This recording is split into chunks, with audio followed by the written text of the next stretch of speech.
माता पिता की सेवा करना हमारा धर्म है। हम गाय ब्राह्मण का सम्मान करते हैं तो इसलिए नहीं कि उनसे हमें कोई स्वार्थ है, इसलिए गाय ब्राह्मण का सम्मान करना हमारा धर्म है। हम देवताओं को प्रणाम करते हैं, मंदिर में भगवान को दंडवत करते हैं तो इसलिए नहीं कि हमारा स्वार्थ सिद्ध हो इसीलिए दंडवत करें। स्वार्थ सिद्ध न हो तो भी दंडवत करना चाहिए।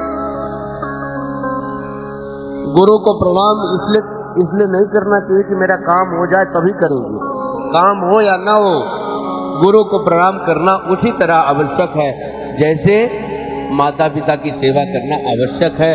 कुछ दे अथवा ना दे, निर्धन हो कोई माता पिता तो क्या उसको सेवा नहीं करना चाहिए अपने माता पिता की? जिसके पास है वो तो देता ही है, लेकिन जिसके पास नहीं है तो क्या उसकी सेवा नहीं होना चाहिए? उसकी भी सेवा होना चाहिए। ऐसे ही भगवान की भक्ति सबको करना चाहिए। वह भी उत्तम भक्ति कौन सी है? जो निष्काम हो, किसी भी प्रकार की कामना ना हो जिस भक्ति में।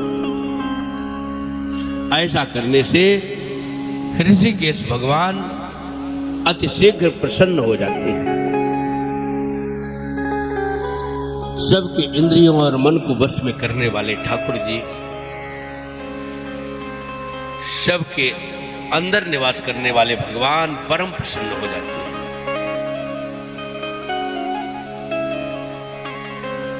कोई सेवक हो जीवन भर कुछ न मांगे, अपने स्वामी की सेवा करे और उसकी अवस्था कभी पड़ जाए तो स्वामी उसको दे करके कितना प्रसन्न होता है। इसी तरह से जीवन भर भगवान की सेवा करते हुए भगवान से आप न मांगो, फिर आपको जब अवस्था पड़ेगी तो भगवान दे करके कितना प्रसन्न होगा।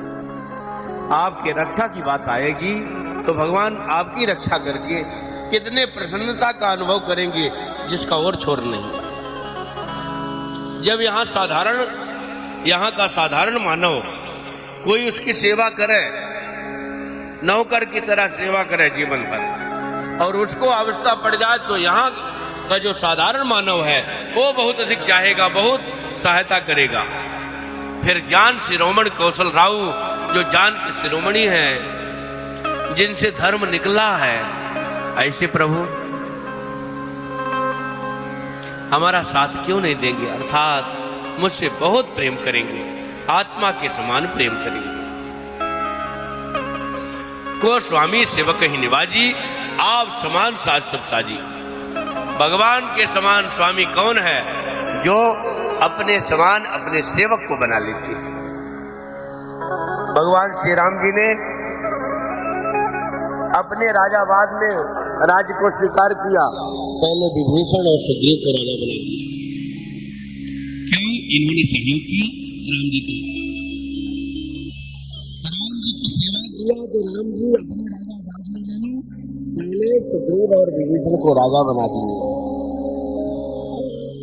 ऐसा भगवान का विरध है, ऐसा स्वभाव है। भगवान के ऐसे मंगलमय स्वभाव को सुन करके समझ करके उनकी भक्ति करना मानव का सबसे बड़ा धर्म है। दूसरी भक्ति, दूसरा प्रश्न क्या है?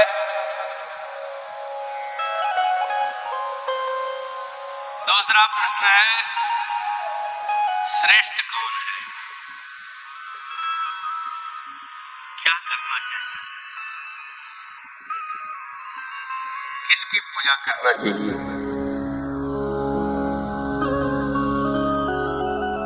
बहुत प्रकार के देवी देवता हैं। मंदिर में जाओ, जो बेचारा न समझ आदमी है उसके लिए सब भगवान है, तो बहुत से भगवान है।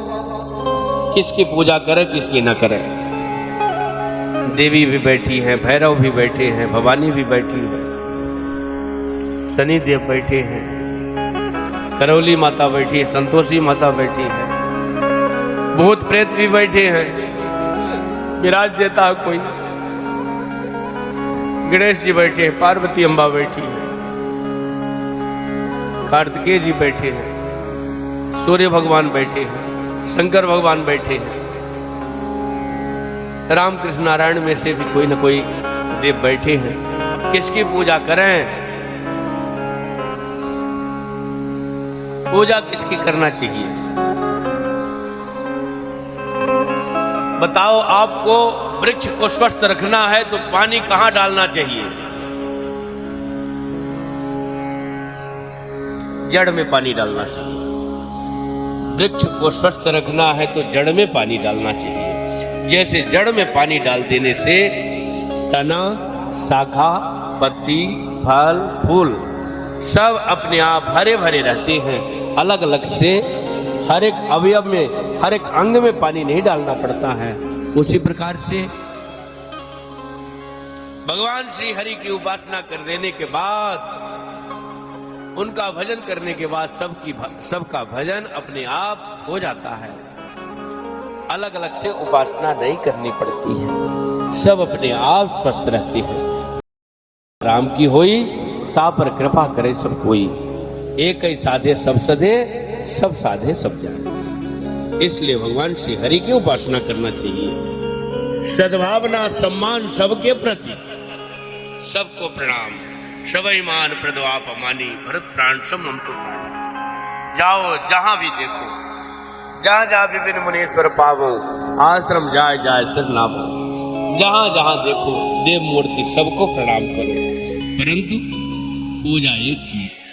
जैसे किसी की पत्नी दूसरे के पति को गाली नहीं देती है, परंतु उसका दाम्पत्य जीवन अपने पति के साथ होता है।